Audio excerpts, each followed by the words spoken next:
Primero que todo, quiero darle los agradecimientos al Doctorado de Estudios de Familia por esta invitación y porque a la vez esta invitación se constituye en una oportunidad de presentar algunas de las reflexiones que se han derivado fundamentalmente de dos asuntos. Uno, del semillero de investigación en reproducción asistida que tenemos con el programa de Derecho de la Universidad de Caldas, con la profesora Carolina Cárdenas y la profesora Beatriz Zuluaga, y por el otro lado con algunos de los ejercicios investigativos que en la especialización de legislación de familia del menor, también del programa de Derecho, hemos avanzado en el tema de reproducción asistida.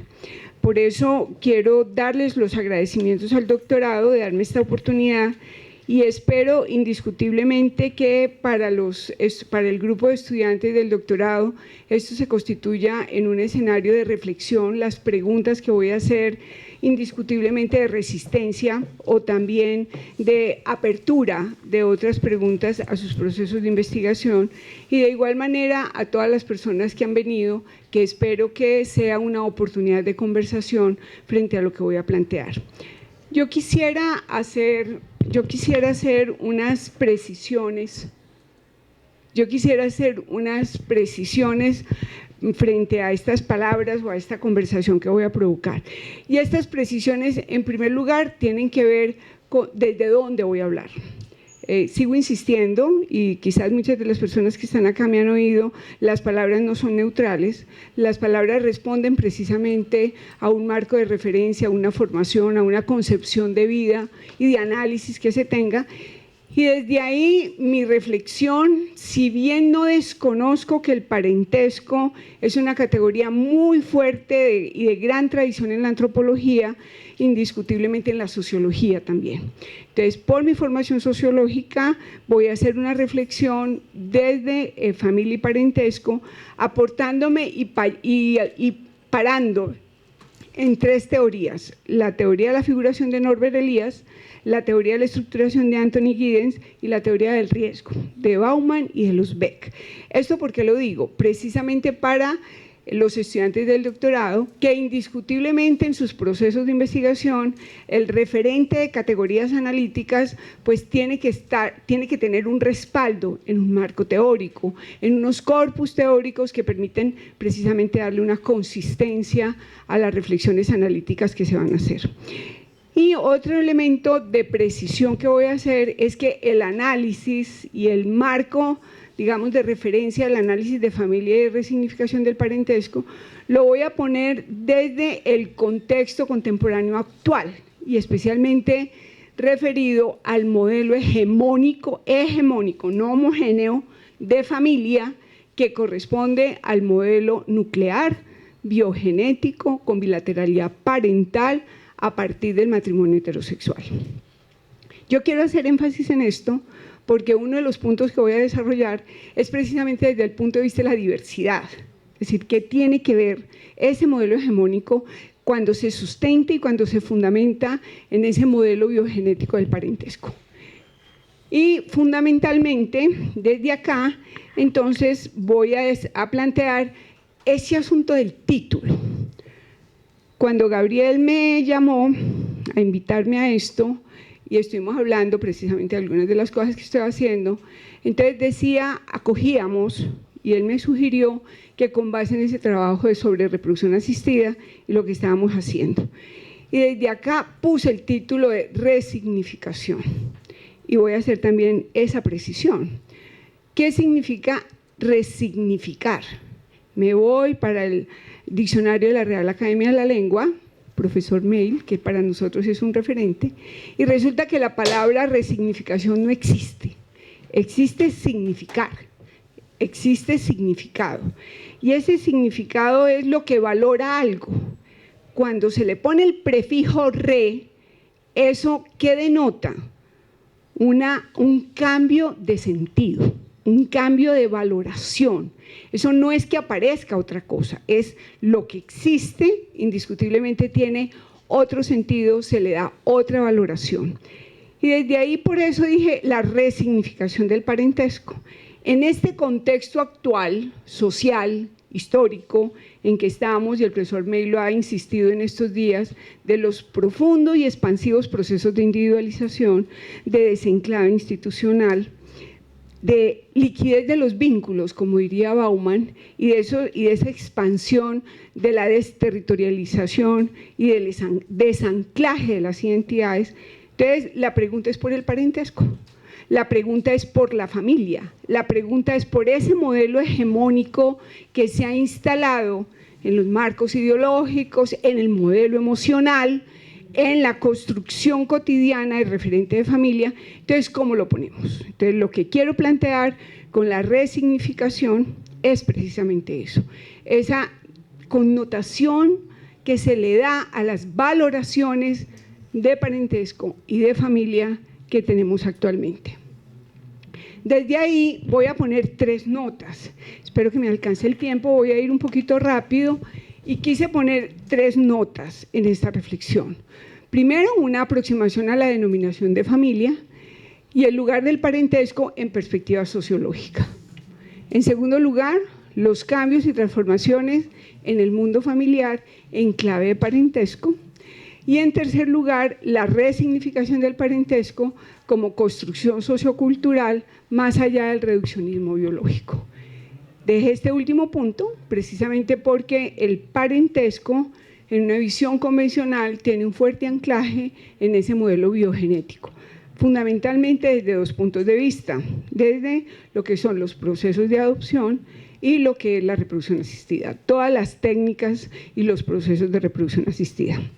Y desde acá, a propósito, profesor May, tengo unos interrogantes que me gustaría que los conversáramos al final. Muy bien, con relación a la primera nota, creo que por cuestiones de tiempo Entonces voy a empezar precisamente con esa primera nota, que tiene que ver con el asunto de una aproximación a la denominación y construcción de familia. Yo aquí quiero hacer también una distinción. La denominación tiene que ver cómo se nombra, es decir, cómo se le asigna una denominación a una realidad que en este caso es familia.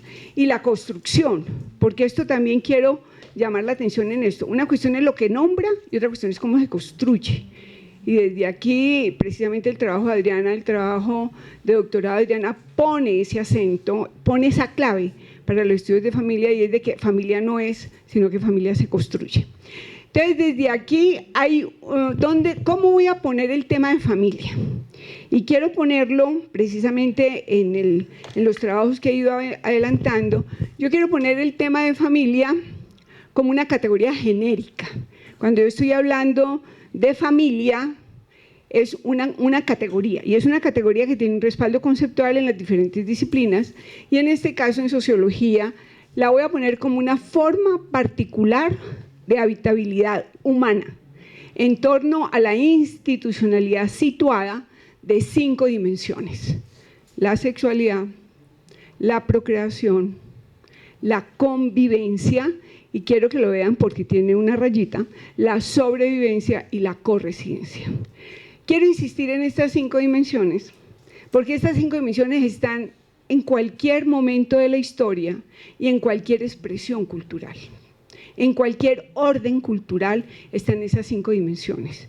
Y aquí recuerdo un planteamiento de Giddens, cuando Giddens dice que familia es una forma de institución concha o de cajón desastre, en términos de que su denominación está presente en la historia de la humanidad, como una forma de habitar, como una forma de nombrar esa habitabilidad. Lo que sucede es que, y quiero aquí hacer énfasis en la institucionalización, porque la institucionalización es una forma de construcción, de ordenamiento, de cómo se ordena, cómo se institucionaliza, cómo se legitima una forma de relación y una forma precisamente de actuación. Y esa institucionalización, que es la validación y la valoración social, económica, emocional, política y legal, ¿en torno a qué? En torno al parentesco, a la parentalidad, la conyugalidad, la maternidad, la paternidad, la filiación, el afecto, la crianza y el cuidado, la casa, el hogar, los derechos y las responsabilidades entre sus integrantes. En este segundo párrafo quiero invitar precisamente a la reflexión. Es que hablar de familia como categoría que nombra una forma de habitabilidad, una forma precisamente de transitar por la vida cotidiana, tiene todos esos componentes. No necesariamente todos están presentes, pero al menos desde la denominación, de la forma como se denomina familia, tiene que ver con esto. Maternidad, paternidad, sexualidad, tiene que ver precisamente con los cuidados, con la crianza, con la casa, con el hogar. Entonces, desde ahí empezamos precisamente a plantear cómo ese tema de familia ha sido mirado desde una forma polisémica y polifónica. Hay multiplicidad de voces, incluso desde Aristóteles. Aristóteles habla de familia como la comunidad básica de la filia. Otra cuestión es hablar de familia como aparece en el derecho romano, con el pater famulus, cómo aparece esta denominación de familia y cómo se instala como marco hegemónico. Y ese marco hegemónico tiene que ver con la definición del orden del poder y del poder de la Iglesia, especialmente durante la Edad Media. Ahí algo me llama mucho la atención y es cómo en el Concilio de Letrán, en el 2015, no soy historiadora, ni pretendo ser historiadora, pero en el Concilio de Letrán, en el 2015, se sientan las bases precisamente para esa denominación de familia de modelo hegemónico nuclear, que eso es lo que voy a sustentar un poco más adelante. Entonces, desde ahí, ¿qué encontramos? Encontramos que se valida un modelo, y se valida un modelo que tiene que ver, vuelvo y repito, ya lo dije, con un modelo nuclear, desde el matrimonio heterosexual, para la reproducción biogenética, para la bilateralidad parental. Esa instalación de ese modelo, ¿a dónde nos lleva también? Y aquí hay un asunto de María Ángeles Durán, una psicóloga española, que dice cómo la familia es una continuidad simbólica que trasciende a cada individuo y a cada generación, que engarza el tiempo pasado y el futuro. Siempre hay un núcleo de familiares reconocidos que viven en hogares separados y no obstante forman parte de un nosotros psicosociológico de identidad colectiva. Es decir, es que familia, y ahí hay un elemento que quiero señalar en términos de cómo conectarlo con el parentesco, es que familia y parentesco, que eso es lo que voy a pretender hacer durante esta charla, es que son dos nociones que hay que distinguirlas, pero indiscutiblemente están entrelazadas. Es decir, hay que distinguirlas. Yo hablo de parentesco y hablar de parentesco no implica hablar de organización familiar. Como yo hablo de organización familiar y tengo que distinguirla del parentesco, pero el parentesco marca indiscutiblemente una identidad, una pertenencia, una continuidad. Desde ahí, para Ana María Rivas, y por eso lo quise poner así, el asunto familia alude al entrelazamiento de tres aristas: la conyugalidad, la filiación y la constitución de una genealogía ascendente, descendente, colateral. Desde aquí entonces, ¿qué estamos viendo? Estamos viendo cómo en este modelo se habla precisamente de la constitución de la organización familiar. Yo aquí no veo, ¿sería posible? Sí, un poquito, porque es que… Desde aquí empezamos a tener una primera precisión, ¿sí? Podemos tener una primera precisión, y es que estas dos categorías, familia y parentesco, se anudan, y se anudan en una pertenencia. Particularmente considero que hablar de familia es hablar también de una constitución parental. Yo no puedo hablar de familia en mi enfoque y en el marco de referencia que yo tengo. Para mí familia es una categoría genérica que se expresa en unas formas de organización familiar. Por eso el tema de familia lo pongo como una categoría genérica y digo cómo se instala, cómo se sitúa esa categoría familia en unas realidades históricas situadas, y situadas desde un marco de relaciones, situadas desde una consistencia y una construcción vinculante como organización social. Ricardo Ciserchía habla de eso. Ricardo Ciserchía y muchos historiadores de la familia hablan precisamente de la multiplicidad de formas de organización familiar, que si bien hay un modelo hegemónico, eso no quiere decir que sea lo único. Y aquí yo quiero hacer esa precisión. La familia nuclear convencional de papá, mamá e hijos que tenemos es una realidad histórica que se ha hegemonizado, pero no ha sido la única forma. Lo que pasa es que las otras formas, en la imposición del modelo ideológico y hegemónico, ha invisibilizado y ha negado la existencia de otras formas de organización familiar. En esta línea, entonces, podemos mirar cómo el tema... No, yo creo que sí va a haber que apagarlo. ¿No? Entonces, lo que quiero poner acá entonces es que no obstante este signo hegemónico, y hay un asunto que pues no lo voy a desarrollar ahora porque es cuestión de tiempo, pero es que hablar de la hegemonización del modelo familiar nuclear tiene unas raíces muy profundas en lo que yo he llamado la matriz fundacional de ese modelo hegemónico.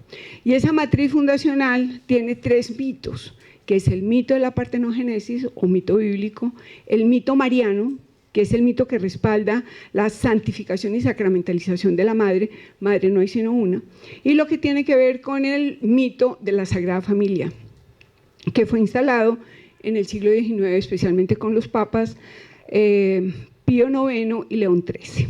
Entonces, desde ahí se instala ese modelo, y por eso hablo del mundo occidental judeocristiano, porque no estoy generalizando ni estoy homogenizando. Estoy hablando precisamente de un modelo que ubica y que se sitúa precisamente en un mundo y en un tiempo social. Desde ahí, entonces, ¿qué podemos hablar en esa denominación y construcción de familia sobre la diversidad? Hay algo que a mí me llama la atención y que lo quiero poner acá, especialmente para las personas que están investigando familia, y es que la hegemonización del modelo de familia y de este modelo de familia nos ha llevado desde la academia, desde los saberes expertos, y yo me meto ahí, no por darme látigo, pero yo me meto ahí, porque construimos tipologías, construimos unas clasificaciones un poco en la línea weberiana de los tipos ideales. Es decir, el saber experto habla de tipologías, habla de cómo analizar la realidad. Eso es lo que hacemos en la academia, eso es lo que hacemos en la investigación, construir categorías que nos permitan nombrar, que nos permitan denominar lo que estamos identificando en la realidad. ¿Y qué es lo que ha pasado en el campo de familia? Y lo que ha pasado en el campo de familia es que tenemos el modelo de referencia. Tenemos ese modelo de referencia que es esa familia desde el matrimonio heterosexual para la reproducción biogenética con bilateralidad parental, que es la presencia del padre y la madre. Y ese modelo de referencia es lo que nos ha llevado precisamente a construir otras tipologías que tienen que ver ¿con qué?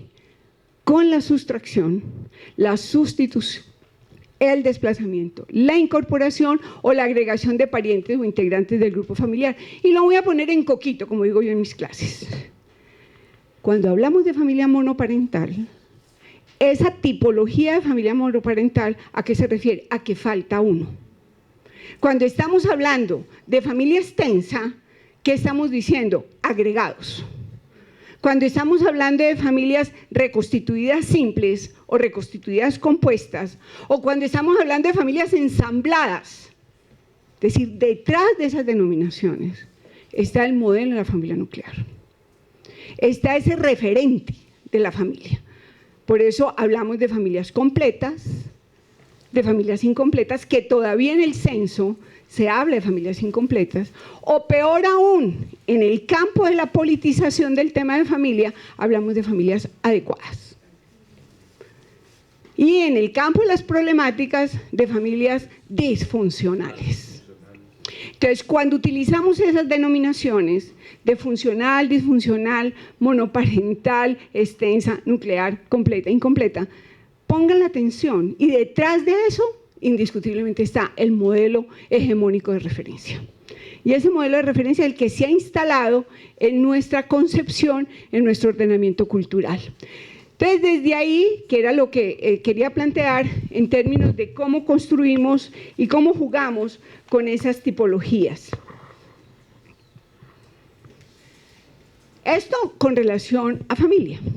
Con relación a la segunda categoría, que es el de parentesco, ¿qué ha pasado? ¿Cuál es la visión convencional que hemos tenido del parentesco? La visión convencional que hemos tenido del parentesco es precisamente una visión biogenética. Biogenética que tiene que ver precisamente con el anudamiento en torno al acto sexual. Entonces, el acto sexual, y Bestar lo dice claramente, Bestar dice precisamente cómo el parentesco en esta visión convencional se estructura en torno a los fluidos humanos, sangre, semen. Entonces, la sangre y el semen que se configuran precisamente en el acto sexual es lo que genera precisamente esa filiación que después se traduce desde el punto de vista legal. Entonces, del parentesco, ¿qué se interroga? Más allá de ser el enclave de la naturaleza, a través de los fluidos humanos, comienza a interrogarse y a poner en duda los presupuestos biológicos y a hacer visible el sentido cultural, político y legal de la filiación a través de las dos figuras de la adopción y la reproducción asistida. Yo aquí quiero insistir en algo, y lo hemos hecho en el semillero y lo hemos hecho en la especialización, y es precisamente cómo, sí, hay una vinculación biológica, pero a la hora de la verdad, cómo se ejercen los derechos, cómo se valida. Lo vemos tan sencillo en términos de que nadie puede reclamar derechos, y más los derechos en términos de filiación, más en términos de los derechos. Y aquí, profesor Miel, una pregunta muy grande, pero para después, para que la conversemos, y es precisamente detrás del derecho de paternidad, ¿qué hacemos con la diversidad? ¿Qué hacemos cuando hay dos mamás? ¿O cuando hay dos papás? ¿O cuando hay sino una sola mamá o un solo papá? ¿Y qué hacemos con los otros parientes en los procesos de migración internacional, cuando es la abuela, el abuelo, el tío, otros parientes que cuidan, que crían, porque también aquí hay que hacer una distinción entre crianza y cuidado, que están relacionados, pero son ellos los que crían y los que cuidan? ¿Qué hacemos con los permisos? Cuando se arma, y eso es un interrogante que sería muy interesante pues para conversar desde esa visión de género y desde esa visión precisamente de la responsabilidad parental, porque es que la crianza y el cuidado, más allá y además de tener en cuenta esa discusión sobre género, me parece que también tiene un nudo gordiano muy importante, que es el de la responsabilidad parental. Porque detrás de eso también está el modelo hegemónico, es decir, mamá y papá. Ay, es que si hablamos de responsabilidad parental, ¿será que no hay otros parientes? ¿Cómo quedamos, cómo jugamos con la red parental? Entonces, desde ahí, lo que quiero centrar con esto es que frente al parentesco se anuda ese modelo biológico precisamente frente al parentesco. ¿Qué encontramos acá? Encontramos que precisamente las interrogaciones que estamos haciendo en este momento sobre familia y parentesco, no obstante esas interrogaciones, pues familia y parentesco siguen estando anudadas fundamentalmente a la trayectoria vital de los seres humanos. Es decir, hablamos de familia, hablamos de parentesco, y estamos hablando en las biografías individuales, en las biografías, en los cursos de vida fundamental. Tenemos un referente de familia, tenemos un referente de parentesco, pero lo estamos interrogando. Y aquí también quiero hacer una precisión de algo, y es que no es que existan, yo me distancio un poco de hablar de nuevas formas de organización familiar o de nuevos parentescos. Por eso el sentido de la resignificación, por eso cómo estamos leyendo esos sentidos y esos significados frente a las realidades que estamos viviendo. Muy bien, primer punto. Se trancó, Germán. Se trancó. No sé qué pasó acá. Acuérdate de mi analfabetismo tecnológico. Y es que aquí dice que empieza la cuenta atrás. Horrible la tecnología. ¿Ya? Vamos para la segunda nota. La segunda nota tiene que ver con los cambios y transformaciones en el mundo familiar en clave de parentesco. Y aquí voy a centrarme en algo que incluso desde antes de mi jubilación, con Guillermo Villegas, otro profesor, empezamos a poner en el departamento. Y fue el tema de la politización del tema de familia. O sea, tenemos toda una trayectoria de cómo el tema de familia se sigue manteniendo asociado al mundo de lo privado, al mundo de los afectos, y lo que particularmente he insistido en términos de que el tema de familia es muy poroso. El tema de familia es muy poroso porque tiene que ver con las emociones, tiene que ver con los afectos, tiene que ver con los proyectos, tiene que ver con el sentido de proyección que se tenga en la vida o que no se tenga. Entonces, desde ahí, indiscutiblemente, ¿qué quiero centrar con esto? Que no obstante lo que estamos hablando de familia, se sigue manteniendo esa vinculación con el mundo de lo privado, pero hay que reconocer que el tema de familia está en el ágora, y el ágora es una denominación de Bauman, que aparece en un texto del que se llama En busca de la política del 2015, que me llamó mucho la atención, y quiero contarles algo. Particularmente trabajamos incluso con Gabriel, fue creo que en el 2013 que salió la publicación de la discusión de lo público y lo privado en la familia, que hay una publicación acá del 2003, y revisando eso, particularmente yo trabajé el tema de lo público y lo privado, la dicotomía de lo público y lo privado, pero cuando con Guillermo empezamos a preguntarnos por la politización del tema de familia y decíamos, bueno, se hace visible el tema de familia, ¿y cómo se hace? Y se hace visible desde el marco normativo, se hace visible desde los programas institucionales, se hace visible desde las políticas públicas. Entonces encontramos que esa figura de detrás de la puerta no es tal, se rompe, se derrumba completamente. Y que el tema de familia circula, y traigo a colación precisamente la denominación de ágora. Cuando estábamos en la especialización y cuando estábamos en el semillero de reproducción asistida, lo veíamos, es decir, en los vacíos legislativos, los vacíos normativos que hay acá frente a este tema son bastante complejos, pero indiscutiblemente circulan en esa ágora. Y quiero citar a Bauman en lo siguiente, porque dice que no existe una forma fácil ni obvia de traducir las preocupaciones privadas en temas públicos, e inversamente, discernir en las preocupaciones privadas temas de preocupación pública. Entonces, esto tiene que ver precisamente con lo que está pasando, en el mundo familiar. ¿Y qué está pasando? ¿En qué mundo nos estamos situando? El profesor May lo ha dicho muy claramente desde el lunes, es decir, nos enfrentamos a un proceso de individualización expansiva, profunda, nos estamos asistiendo a una globalización que rompe, y Bauman lo decía, la globalización no es el fin de la historia, sino el fin de la geografía. Entonces, ¿cómo precisamente circulamos de esa generación global, desanclada de un solo lugar, y que indiscutiblemente nos pone a circular? Y nos pone a circular a tal punto que precisamente vemos cómo esa visión de familia no está anclada a una localidad. Lo hicimos en varias investigaciones, con Gloria, con Adriana, precisamente sobre migración internacional. Y ahí fue donde acuñamos esa denominación de hogar glocal,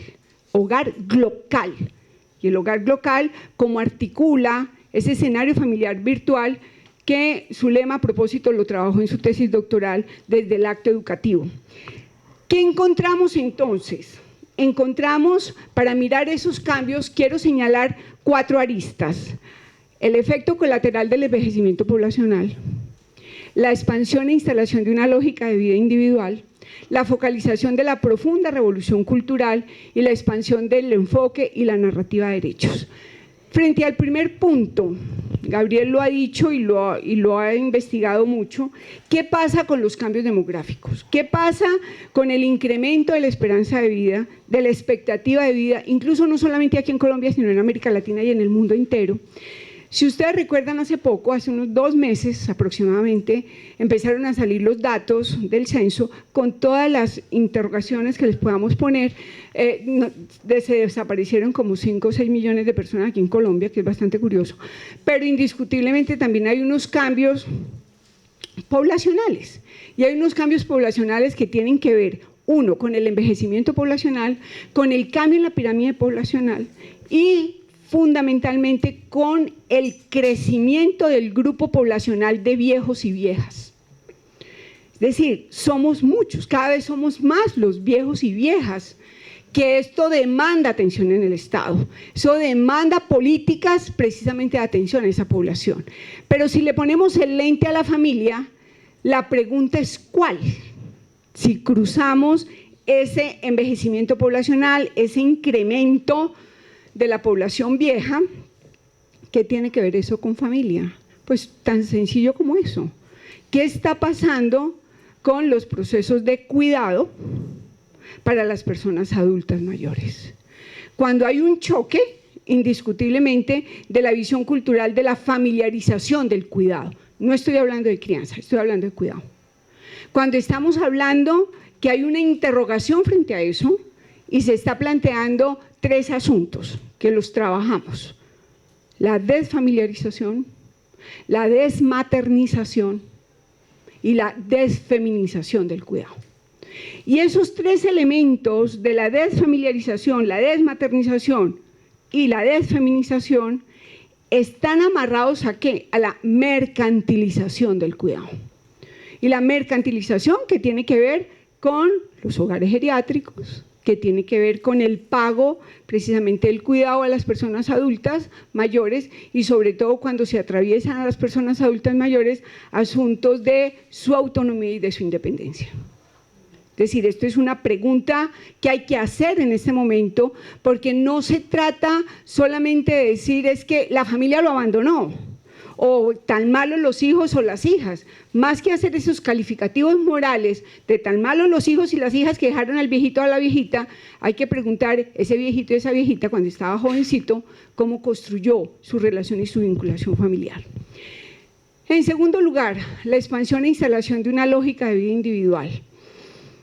El profesor May lo ha dicho y en sus investigaciones lo ha planteado, en términos de la individualización, uno de los ejes de la teoría del riesgo, tanto de Bauman como de los Beck, y que lo vemos en América Latina.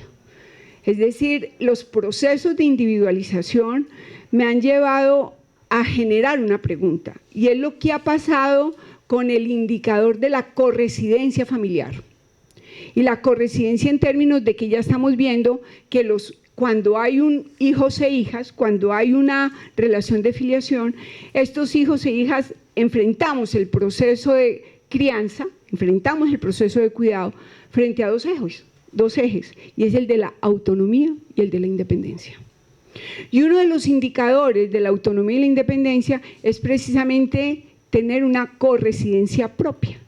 Y aquí quiero traer a colación, en los datos del censo, del DANE, que empezaron a salir hace 2 meses, cómo los hogares unipersonales del 2005 al 2018 pasaron del 11% al 18% aquí en Colombia. Entonces, ese 18% de hogares unipersonales, ¿qué nos dice? ¿Qué nos está interrogando frente al mundo familiar? Claro, desde una postura conservadora, desde una postura tradicional, se diría la desintegración de la familia. Se está acabando la familia. Estamos perdiendo los valores, que hay que recuperarlos, según el Centro Democrático y las comunidades de fe. Entonces, desde ahí entonces hay una nostalgia, y hay una nostalgia restaurativa.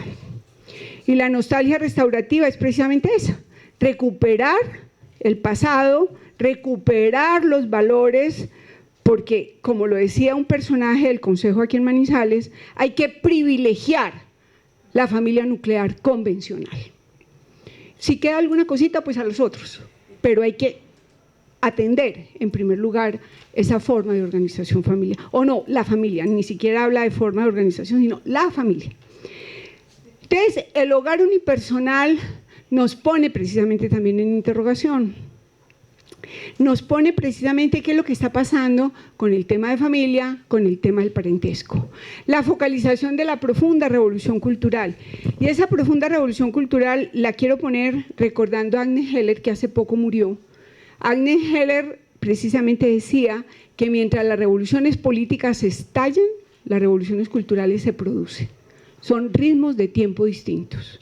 Y frente al tema de familia y frente al tema del parentesco, se cuece, se moviliza una profunda revolución cultural, que se interroga desde la individualización, que se interroga desde esa autonomía, desde esa capacidad de elección, desde esa capacidad de decisión, del desenclave institucional. Ya no es un asunto del apellido, ya no es un asunto del anclaje familiar, sino de la construcción del mundo familiar que yo tenga. Y finalmente, la expansión del enfoque y la narrativa de los derechos. Es decir, cuando estamos hablando de derechos, y aquí quiero recordar a Ligia Galvis, porque es que los derechos implican responsabilidades. No es solamente los derechos. Es que hablar de derechos, por eso las mascotas no son sujetos de derechos. Las mascotas son sujetos de protección, pero no son sujetos de derecho. Como el medio ambiente no es sujeto de derechos, es sujeto de protección y es campo de protección. Entonces, eso es lo que ocurre precisamente cuando hay un mal uso y abuso del enfoque de derechos. Tenemos que hablar de los derechos con las responsabilidades. Esto quiero ponerlo porque es los que contienen la clave en torno a los cambios en la sexualidad, la procreación, la convivencia, la sobrevivencia y la corresidencia. Desde estas claves, ¿qué podemos encontrar? Encontrar precisamente toda la expresión de los cambios y las transformaciones. Y aquí quiero señalar algo. Y es que cuando estamos identificando los cambios, lo que pasa es que voy a ver si lo encuentro, y es que, porque lo quiero leer textualmente, que este asunto de estas 4 aristas que quiero señalar acá, ¿qué nos muestra?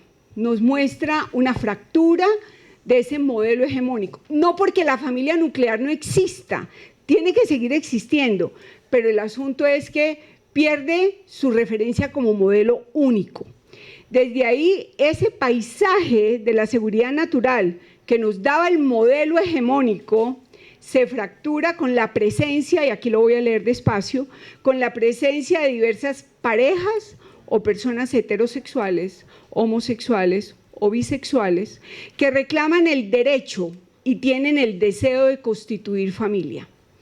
Parejas sin prole que se distancian de la procreación, madres o padres con hijos e hijas sin la existencia de una pareja conyugal, la decisión de ser madre o padre sin la precedencia de la pareja, ahí cómo haríamos con los permisos, la alternativa de la procreación por vía biogenética o de reproducción asistida, con material genético propio o de un donante, mujeres que asumen la propia gestación o la delegan por afecto o por acuerdo, que no es maternidad subrogada, sino gestación subrogada.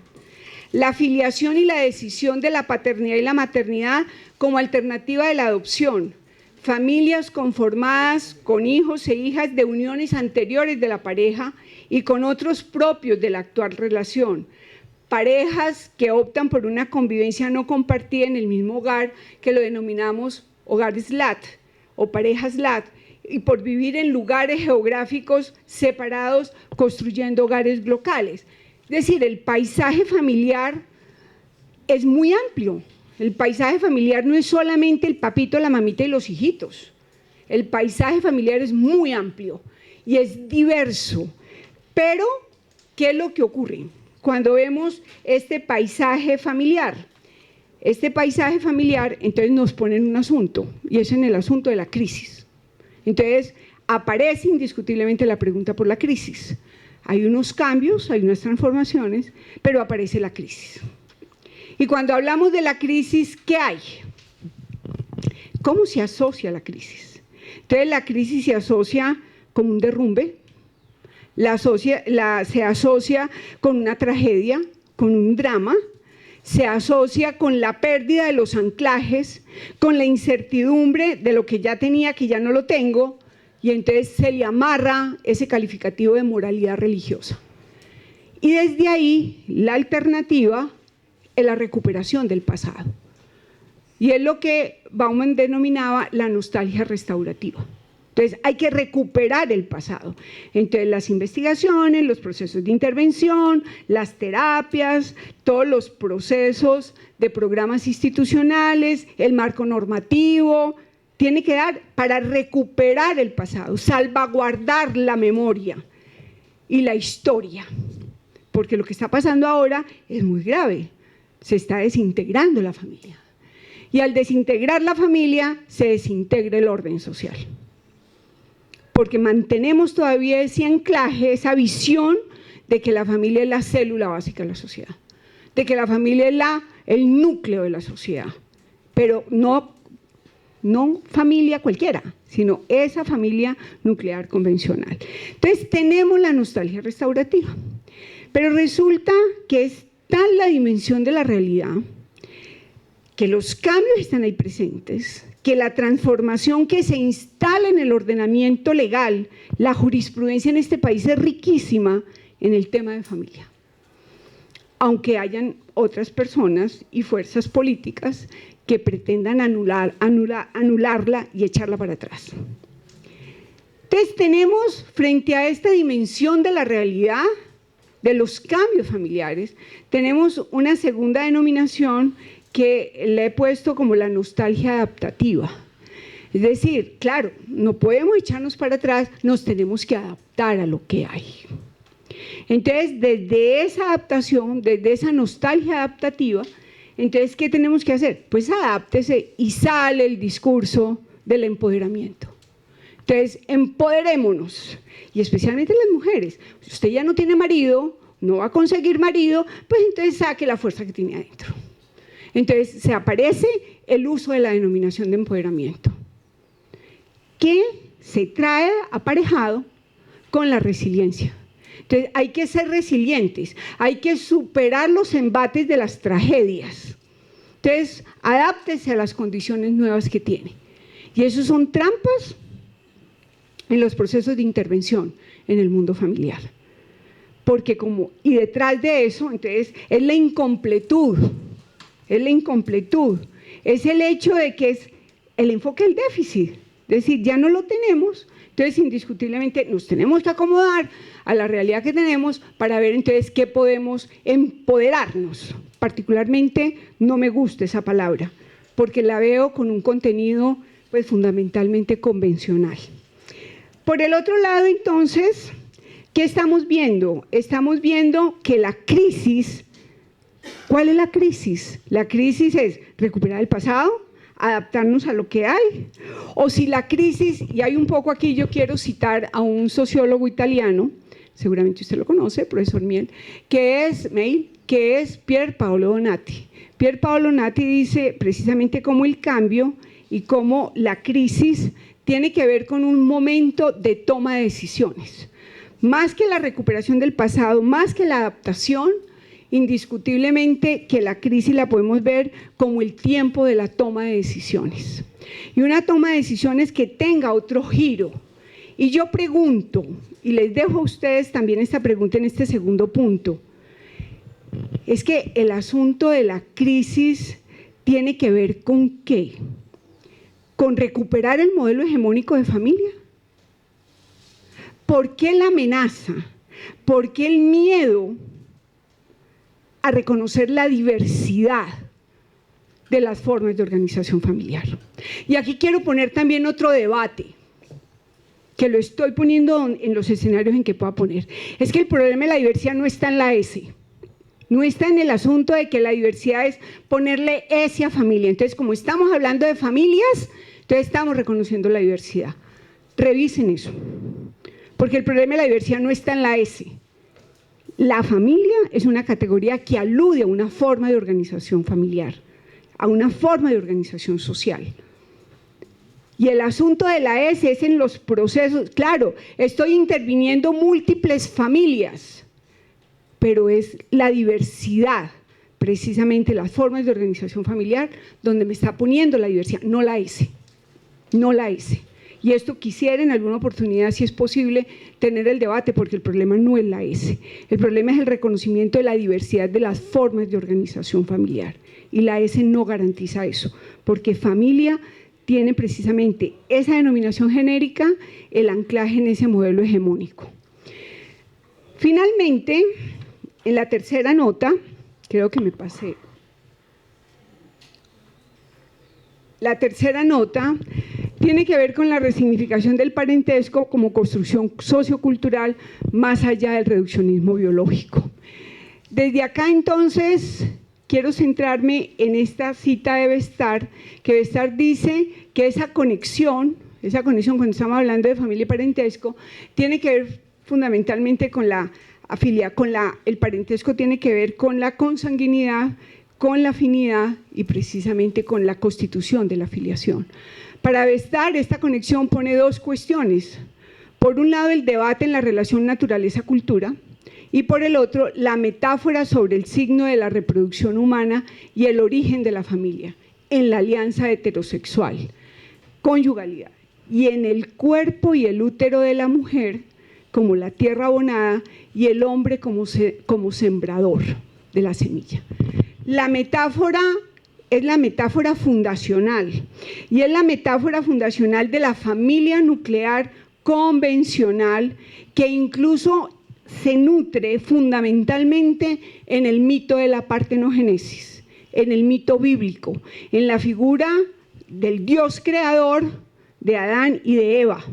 Entonces, la Eva está más vinculada a la naturaleza, por eso hay que condenarla, por eso hay que encerrarla, y porque fue la culpable de la seducción.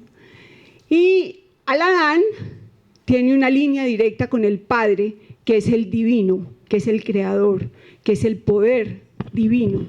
Entonces, desde ahí, esta metáfora de Bestar, la que Bestar señala y que dice el acto sexual es el símbolo central que une las relaciones de afinidad y de consanguinidad. La solidaridad difusa y duradera del parentesco se atribuye a la sustancia compartida de la sangre en el acto de la procreación. Es decir, es fundacional de la familia este parentesco, y en el parentesco el acto sexual. Desde aquí, desde esta metáfora, entonces interroguemos. Bestar dice que con la expansión de la tecnología, y aquí me voy a centrar precisamente en ese foco, que son las técnicas de reproducción asistida. Las técnicas de reproducción asistida aparecen en la década del 70 aproximadamente para buscar una resolución a los problemas de salud relacionados con la fertilidad. Quizás algunas de las personas que están acá, sobre todo las más viejitas, nos acordamos de la oveja Dolly, precisamente en Inglaterra. Entonces, desde ahí todas las técnicas de reproducción asistida. Y aparece primero como una alternativa a los problemas de la infertilidad de la pareja.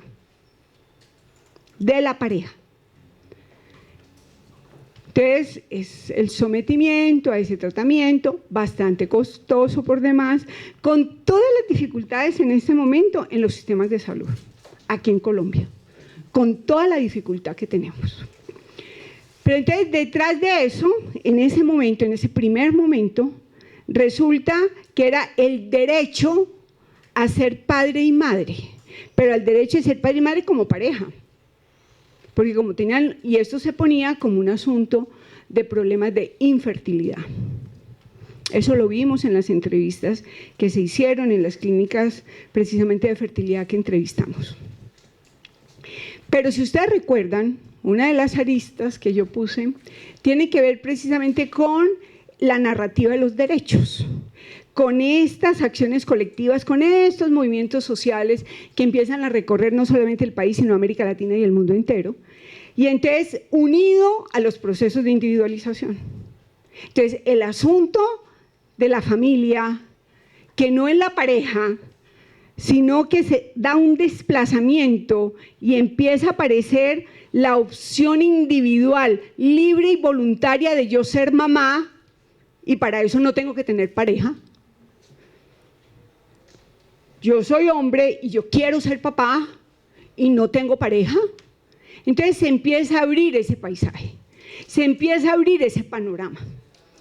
Entonces, ¿qué ocurre? Pues indiscutiblemente que hasta ahora, yo no sé con la clonación, no me va a tocar a mí, pero hasta ahora el dualismo biológico se requiere para la procreación, el dualismo biológico. O sea, en otros términos, se necesita un óvulo y se necesita espermatozoides, como dualismo biológico.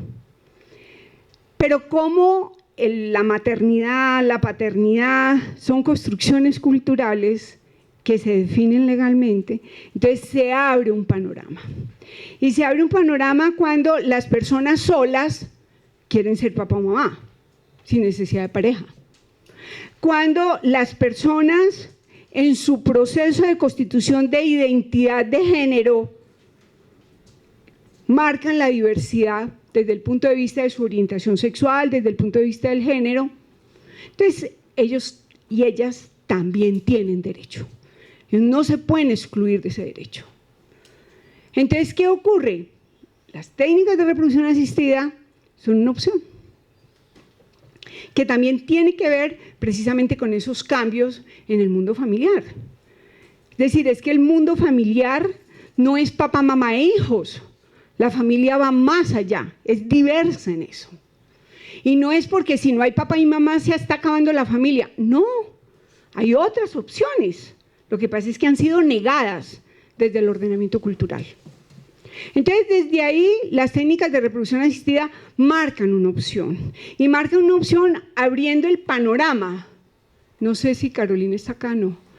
Con Caro lo hablábamos, cómo se cambian las denominaciones. No obstante, los vacíos jurídicos que todavía tenemos acá. Unos estudiantes, un grupo de estudiantes de la especialización hicieron un análisis comparado en varios de los países de América Latina, precisamente frente a los procesos, digamos, de respaldo normativo en la reproducción asistida. Y encontramos una cantidad de vacíos, Pero, ¿cómo se abre el asunto? Y las denominaciones. Hay, desde el punto de vista biogenético, se denomina madre a quien da a luz, o sea, la que tiene el parto. Pero hay un asunto muy curioso. Esta mujer que da a luz no necesariamente es con sus óvulos, porque ella puede haber prestado su bolsa o su útero. Y a través de la inseminación artificial y a través de la fecundación in vitro, que es de laboratorio, le implantaron a ella en su óvulo, en su matriz, le implantaron un óvulo fecundado con material genético que no es de ella. Pero no obstante, desde el punto de vista legal, ella aparece como la madre biológica. Fíjense en cómo se abre el panorama. Padre biológico no hay. El padre biológico hay que instalarlo legalmente. Eso es otra de las riquezas que Claudia Mellazón nos aportó en los estudios preliminares y de la psicología, porque el padre llega tardíamente a la historia. Entonces, desde ahí hay padre y madre de intención, cuando estamos hablando de gestación subrogada. Y lo voy a poner así, en coquito, como digo yo. Yo soy una mujer sola que quiero ser mamá. Yo me voy, si tengo los recursos, me voy para una clínica, me voy precisamente para una clínica de fertilidad, compro el material genético, aporto mi óvulo si yo lo tengo y yo tomo la opción de tener la gestación. Yo. Listo. No quiero tener la gestación, tengo problemas con mi óvulo, entonces yo voy, compro un óvulo, compro un espermatozoide, hago respaldo la fecundación in vitro y voy y alquilo, o mi hermana o mi mamá, si yo estoy joven, o mi mamá o mi tía, me prestan su bolsa y hay proceso de gestación. Si una mujer lo hace, un hombre también. Un hombre también lo hace. Ahí la maternidad, la decisión de ser madre, la decisión de ser padre, se desliga completamente, uno, de la relación heterosexual, del acto heterosexual y de la constitución de pareja. Entonces, eso es un panorama nuevo completamente, nuevo, que tenemos que leer frente a la constitución de familia. Resulta que además de eso, de la reproducción asistida, que pone otros asuntos legales, porque esto hay que instalar la filiación. Ahí es donde están los vacíos jurídicos que tenemos. Se instala la filiación y esto es todo un proceso que hay que generar y que no se tiene todavía claridad, pero que nos está mostrando, digamos, ese terreno tan poroso en que está la constitución de los derechos y de las responsabilidades. ¿Qué se rompe? Se rompe esa visión. Yo recuerdo que en una de las sesiones de las cortes de la especialización, ¿te acuerdas, Beatriz? Hablaban del incesto involuntario.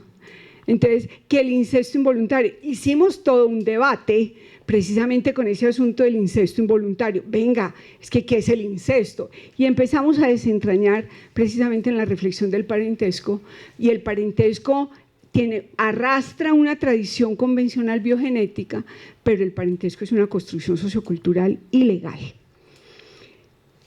En segundo lugar, no solamente la reproducción asistida, sino la adopción. Es decir, la adopción, que es antesala, digamos, muy anterior a la reproducción asistida, pero recuerden por favor que la adopción también ha tenido un proceso de movimiento emocional muy complicado. Hace muchos años, cuando se hablaba de las tensiones y de los conflictos en las relaciones familiares, especialmente fraternales, ¿qué se le decía? El hermano le decía a la hermana: es que usted es más negrita, usted no corresponde a esa genealogía, es que a usted la dejaron en un canasto en el antejardín de la casa, o es que usted es la distinta, o usted es el distinto. Y se cosía una cantidad de miedos. ¿A qué? A que yo no participara de ese anclaje, a que yo no tuviera un lugar en esa genealogía. Es que esta no tiene las orejas de la tía abuela, es que este ojo no corresponde al abuelo o a la abuela. Entonces, desde ahí se interroga la genealogía, se interroga esa filiación, se interroga esa pertenencia.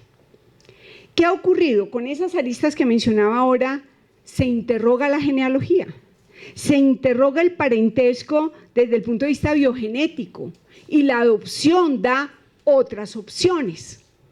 Y la adopción, en el caso de Colombia, desde el 90, desde comienzos del 90, la adopción es una opción individual también.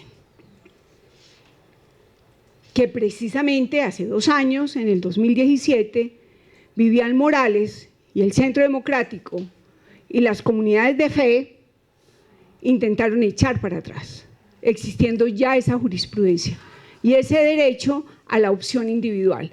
Pero querían atravesar eso precisamente para negar y para impedir el reconocimiento del derecho de la paternidad y la maternidad a las parejas homosexuales. Entonces, esto también hay que leerlo. Y hay que leerlo en términos de esa resignificación, de la valoración, ya se está acabando el tiempo, ¿cierto?, de la valoración distinta que hay que hacer. Y yo quiero cerrar con lo siguiente: cuando yo estoy hablando de la resignificación del parentesco entre la denominación y la construcción de familia, lo que quiero poner y lo que quiero llamar la atención es que el mundo familiar es un mundo político, no es un mundo prepolítico, es un mundo político. La configuración de las relaciones, las dinámicas de las alianzas, las dinámicas precisamente de las lealtades que se arman en el mundo familiar, que se arman en la red parental, tienen un componente profundamente político. El amor, en alguna oportunidad en Medellín me decían, María Cristina, usted está en contra del amor. No, todo lo contrario. Estoy proponiendo, y desde hace mucho rato lo he propuesto, de que hay que politizar el amor. Hay que reconocer el significado que tiene el amor. Y reconocer el significado que tiene el amor desde la ley de oro y la ley de plata de Epicuro, desde la responsabilidad y la reciprocidad. Es una provocación, es una invitación a resignificar esos modelos biogenéticos de familia y parentesco. Yo no sé hasta qué punto tengamos la opción de un mundo más feliz, pero sí estoy convencida de que tenemos que construir un mundo diferente desde la inclusión en la diversidad. Muchas gracias.